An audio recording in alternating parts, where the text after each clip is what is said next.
Do you struggle with work-life balance? Do you start your day with a to-do list and at the end of the day wonder, what did I even get to anything on my to-do list today? If so, stay tuned.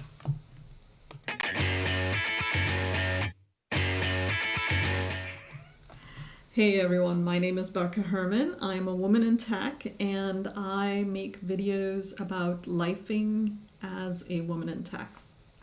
So today I want to talk about work-life balance. I remember when I was much younger, much younger, still in school, I used to read a lot and I used to lose myself in a book. Like, I would read and I would have to kind of remember to take bio breaks. And my mom would say, eat something. And then I would wait till the last minute where I was so hungry that I couldn't pause anymore, then go grab something to eat and then continue reading. I did the same kind of stuff when I immigrated to the United States and I started working.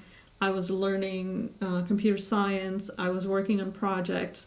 And I had this single-minded focus and I just started and I worked on it and I got done when I finished. And the breaks were just kind of, a little bit of sleep and a little bit of food and some bio breaks, and that's it. I would love to go back to that time, but slowly and steadily things changed. And at work, things got more complicated. School, things got more complicated. I had multiple projects to work on. I had social engagements. I got married. I had kids. I was managing projects. There were interruptions all day long saying, oh, what about this and this meeting and that meeting and this project and that project. Life got super complicated, and then I needed work-life balance, right? So I have, 31 years of experience as a technologist, 30 years of marriage, 2 adult kids, and I've learned a few things over the years, and I would love to share some of the tips that I've learned over the years with you. So the first thing is setting realistic expectations. As I mentioned, when I was much younger, I was doing less and focusing more, and I had all the time in the world. And I kind of still want to operate at that level, but of course, that's not possible for me. So I recently was talking to a friend of mine who she's doing, we're accountability partners for something that we're working on. And what it is just setting up goals for the week and then checking in and seeing if the goals were done. And during this time that we set for ourselves, her parents got ill and she had to start taking care of them. And then, in one of our calls, she was super frustrated that, she's not meeting her goals. And it's like, wait a minute, you made the goals before this big thing showed up on your plate and you expect to perform at the same level. That's setting unrealistic expectations. So set expectations that are realistic. If there are, large chunks that show up in your life that require your time, attention, emotion, energy, then make space for that. Give yourself grace. Understand that, yes, making ambitious goals is not a problem. However, make them realistic. Make them stretchy, but not out of reach. Make them realistic. The second thing I want to talk about is prioritization. And for a long time, the word priority meant singular thing, one thing.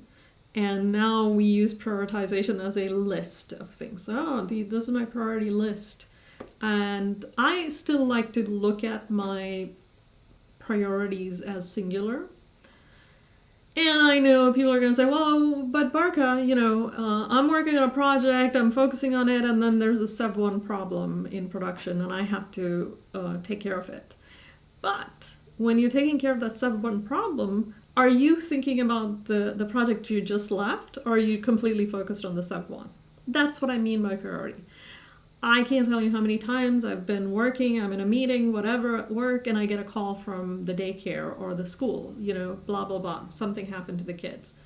What are you doing? Are you driving on your way feeling guilty about the stuff that you left and thinking about, well, what about the other 5 things? No, it's not going to happen. You're going to take care of the priority, your kid, focus on it. And then, listen, hopefully before you left, you said to someone that, hey, this happened, I need to take care of it. Come back and take care of everything else. All that will still be there.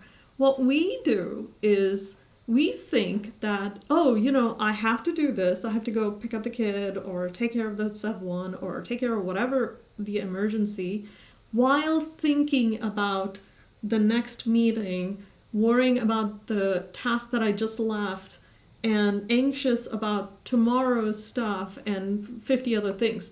That's what I mean by priority, right? Focus on the thing at hand. Prioritize the thing that you're doing. That helps you with work-life balance. The next tip is delegate. So I remember going to my daughter's daycare. There was a lady who used to watch her at home when I was a working mother. And I went there, and I was one of these moms who wanted to do everything for my daughter. I did everything for her. And I went there, and I saw my daughter helping this lady, and she was happy. She was excited because she was contributing, and she was like, oh, let me do this, and she was helping. And I was like, whoa, she's capable of more. And so I remember the first time I saw her, I let her make herself a bowl of cereal. This was a few years later, but it was funny because it was a messy process. She spilled milk, she spilled cereal, she almost dropped things, and blah, blah, blah. And it was stressful for me to just observe her doing this, pouring herself a bowl of cereal, which is not, the most challenging thing in the world. But I wanted to do it for her. But what happened was, within 1 week, she became an expert at it. She became pretty good, and the mess went down, and she started becoming more and more independent. And I had more time because I wasn't trying to do everything myself. So I know this is a trivial example, but in what area in your life can you delegate? What is the stuff that you can let go and make more time for yourself and empower other people to do more, right? The next step is to make time for yourself. So this is the oxygen mask on yourself principle. Now, I know it is almost a cliche. Oh yeah, when you're on a plane, they tell you put your own oxygen mask before helping others that might need it. And we've heard it so many times we don't pay attention to it, till I saw some videos of people who were actually deprived of oxygen, and they thought they were operating at 100% capacity, just like you and me. And in fact, they had slurred speech, they had clumsy motion, and they were not making smart decisions. And when they observed their own video later, after being recorded, they were stunned. I am here to tell you that in some cases, this is how we are operating. We're not operating at full capacity because we're not resting, because we're not eating right, because we're not doing active recovery things. And we're not even aware that we're doing something. I think that if you want to be at peak performance for your people, for your projects, for your things, then you owe it to them to be at peak performance level. And the way to get there is make time for yourself. Sleep, eat right, do something every day that rejuvenates you. Give yourself grace, give yourself time. That'll help. The next tip is to utilize technology. Technology is important. I use my calendar for everything. For everything. If it's not on my calendar, it's not happening. And what it does for me is that, hey, if I say, hey, these are the 5 things I need to do this week, I'll worry about it if it's only in my head. But if I put a block of time for it on my calendar, then I can stop worrying about it because I know, oh, it's covered. It's coming. I'm going to do that tomorrow. So I operate based on my calendar. The other tech that I use is this ring that I wear. It's an Aura ring, and it measures my sleep, my activity, heart rate variability, other things, temperature, things like that. So the good thing about that is, when I first wore it, when I first started wearing it, this was several years ago, I was shocked. I thought I was getting enough sleep, and I wasn't. I thought I was getting enough REM sleep, and I wasn't. And so the technology can really help you regulate up, right? And so I use tech wherever I can, because the more I measure, the more information I have to pivot, change, improve. The next tip is a little difficult for some people. It's setting boundaries. I'm really good at it, and I have a great analogy for this. Imagine your junk drawer. We all have one, right? It's one of the drawers that's like catch-all. And imagine it growing. Like, it starts off fairly organized, and then over time, stuff keeps being added to it. And now it's messy. Over the years, over the months, weeks, days, it's messy. Now imagine Marie Kondo, love her, coming over and doing an organization thing for you for your junk drawer, right? And taking the stuff that you don't need anymore and saying thank you to it and letting it go. And the rest of it has, little boxes and little slots, and everything is in its place. Just imagine that. And just visualizing that gives me joy, right? Takes away the anxiety and stress. Just visualizing it. That's how I feel about setting boundaries. When I have boundaries, then everything is organized in my life, and I have enough energy, time, focus, and emotion for all the things in my life. It's when they start piling up, like that junk drawer, that's when you're stressed. That's when you're feeling the anxiety and stress and panic. So set boundaries. Boundaries are your friends. Now, things will spill over from time to time, but listen, that organized drawer with little slots with some stuff overflowing is so much better than that one big pile of everything in one thing. And that's how I see boundaries. And finally, be flexible. If there is something that's dynamic and always changing, it is having a family and being in tech career, both, right? And to a certain extent, this is one of the reasons why we're here.